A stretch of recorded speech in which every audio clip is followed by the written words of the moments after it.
Thank you very much for organizing this meeting, and let me thank all of you, not only for being here today, but for the work you're doing every single day for people who are hurting, who are often living in the shadows, and for whom, as a nation, we do not pay much attention to.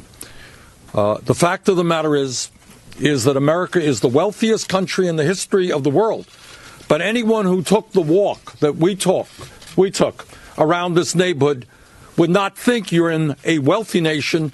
You would think that you were in a third world country where unemployment is over 50%.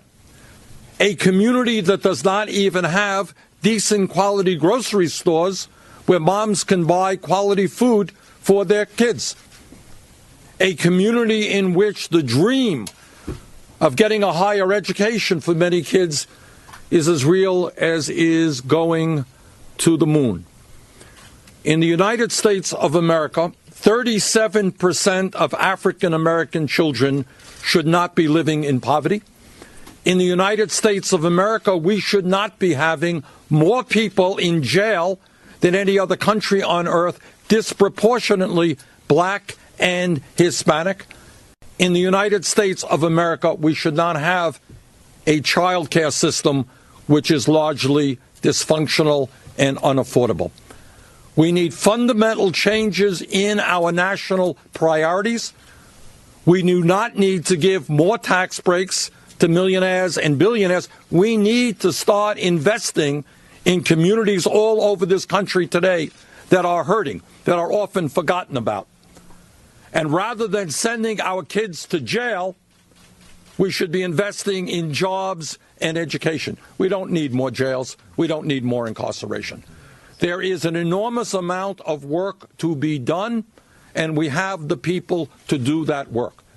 What we need is changes in our national priorities and to stop ignoring those many, many millions of people who are hurting today, who are not receiving the kind of attention or redress that they are entitled to from their government.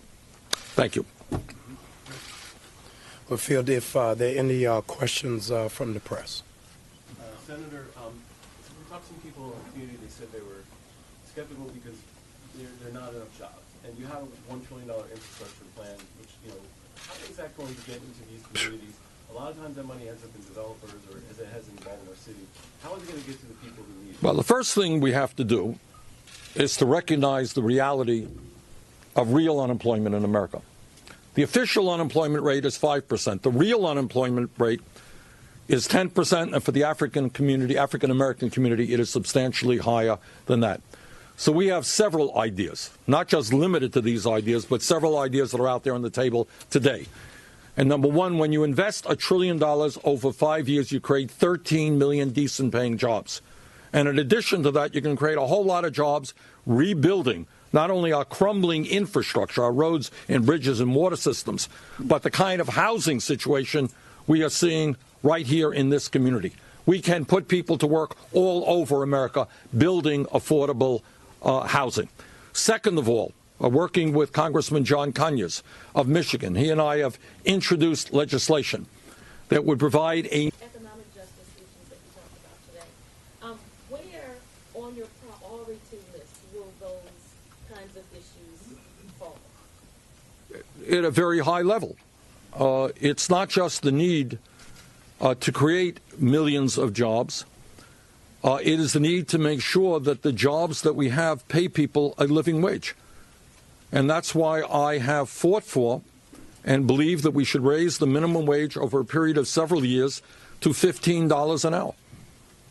And we need pay equity for women workers so they don't continue to earn 79 cents on the dollar compared to men. And we need a new trade policy, by the way, which says to corporate America that instead of investing in China, that maybe they might want to start reinvesting in Baltimore or in the state of Vermont or in the state of California, because we have a trade policy which has cost us millions of decent-paying jobs. And when we talk about the economy, you have to talk about education. And that means not only supporting the historically black colleges and universities. In addition to that, We have got to make sure that every kid in America, regardless of his or her income, understands that if he or she studies hard, they will be able to get a higher education, because we're going to make public colleges and universities tuition-free. Bottom line is, in the last 30 years, we have seen a massive transfer of wealth from working families to the top 0.1%. What this campaign is about, and what my presidency about, is transferring that wealth back into the hands of working families, back into our cities, back into our communities. This is the wealthiest country in the history of the world. We can create a society in which all of our people have a decent standard of living, not a society in which almost all new income and wealth goes to the top 1%.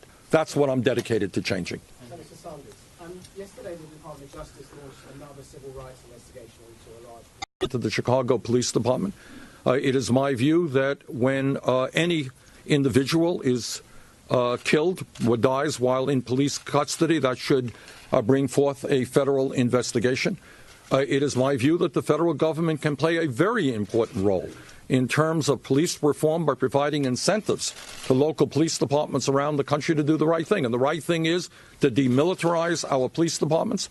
The right thing is to make sure that police officers have the training that they need to understand that lethal force is the last resort, not the first resort, to make sure that police departments look like the communities that they serve in terms of their diversity.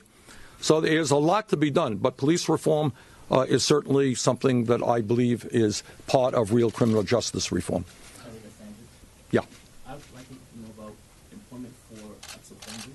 Yeah. And training for the categories as well as for people who left high school before graduating. Who have, I'm sorry? Who left high school before Yeah, graduation. okay, yeah. Look, again, every American should be deeply ashamed that we have more people in jail than any other country, 2.2 million people. We are spending $80 billion a year locking up fellow Americans. Even some of my conservative friends are beginning to understand that that does not make a lot of sense. And what you're talking about is the very high rate of recidivism that we have. So what sense is it that somebody who serves his time then goes back out, doesn't have job training, doesn't have education, lives in inadequate housing? What's going to happen to that person? They will fall back into the same environment that got him into jail in the first place. And then we're going to end up spending another $60,000 a year incarcerating that person. Obviously, it makes a lot more sense, to my mind, to make sure that when that person leaves jail, that person has the capability of holding down a job, that there is a job available, that there are community services supporting that person so that they don't fall off the wagon, so to speak, and end up back in jail. Senator, Right, maybe one more question. earlier you said that it's very expensive to be poor Yes. in America. Can you explain that? Absolutely. And I think a lot of people don't understand that. Take a walk around this community. Now, my wife Jane and I live in Burlington, Vermont. A few blocks away from where we live, there's a very nice grocery store, supermarket. We buy good quality food, produce at a reasonable price. You don't have that here. So the prices that people in this community are paying are substantially higher than what I pay, and the quality of the food that I get is significantly better. I put my money into a bank. I get some interest rates. If I have to cash a check, I'm not paying 15, 20, or 50%, or whatever the interest rates may be, to cash a check because I have a bank. I didn't notice too many local branch banks in this community because I guess there aren't any. Okay? I can own a home. And at the end of the day, you gain wealth when you own a home and you don't have to rent. So the truth of the matter is that the interest rates the poor people pay are often higher. They're paying rent rather than living in their own homes, not to mention that the jobs that they're working in, by definition, are paying wages that are often inadequate to take care of their families. So being poor is, in fact, a very expensive proposition. Okay, thank you all very much. Thank you. Your press secretary came in here and said not to ask questions about ISIS. Is there a Well, reason that you don't want to talk about ISIS? All right, what about ISIS, guys? How often are these people talking about the issues that we talked about today? Of course I'll talk about ISIS. But today what we're talking about is a community in which half of the people don't have jobs. We're talking about a community in which there are hundreds of buildings that are uninhabitable. We're talking about a community where kids are unable to go to schools that are decent. You want to ask me about ISIS? We will talk about ISIS. But what I said, and let me repeat, and you can agree with me or not, what I have said is that obviously ISIS and terrorism are a huge national issue that we've got to address. But so is poverty, so is unemployment, so is education, so is health care, so is the need to protect working families. And I will continue to talk about those issues. Thank you very much. Thank you so much, Senator. All right.